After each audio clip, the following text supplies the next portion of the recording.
Good afternoon. This is Keith Brown in Moultrie, Georgia with some cash commodity commentary for Friday. It's about 2:30. It's before the close of the markets, but nonetheless, I think the markets are going to stay intact where they are.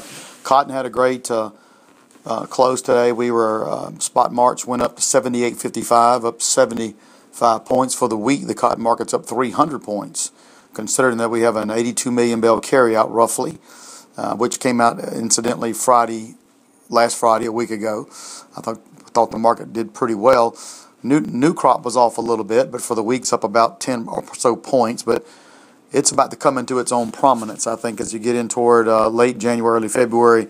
We're going to start thinking more about the acres for the new crop. The National Cotton Council is going to put out their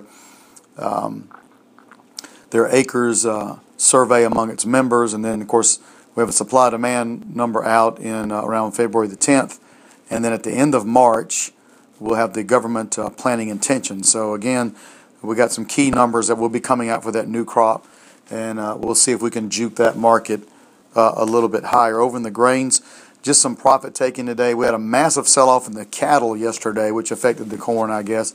They closed the second largest packing house in Plainview, Texas, that was owned by Cargill.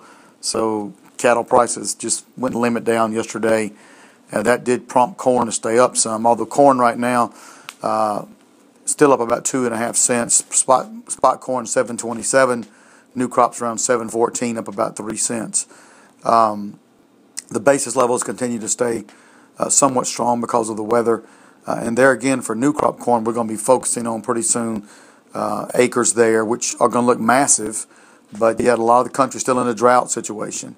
We also had some dryness in Argentina and Brazil for the next 2 weeks, shall we say, and that's one thing that sort of propped up the front-end corn a little bit. So we'll just have to keep that in mind. Wheat, very strong today because of the weather. I think globally it's dry, getting dry in South America, very dry in Australia, too cold in Russia and some parts of Europe, and in this country, really never got really a good snowpack like we should have. I think they've had an inch of snow in Chicago, and of course Kansas down in Texas still quite dry, so that has certainly prompted the wheat to stay up.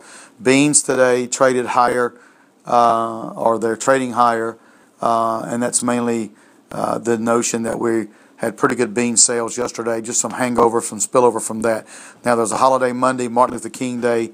Markets will not trade. We'll pick up some of the markets on Monday night and fully start trading them on Tuesday. So we'll see how that does, how the weekend does, long weekend does pan out. At any rate, if you have any questions or comments, give us a call at 1-800-910-1910.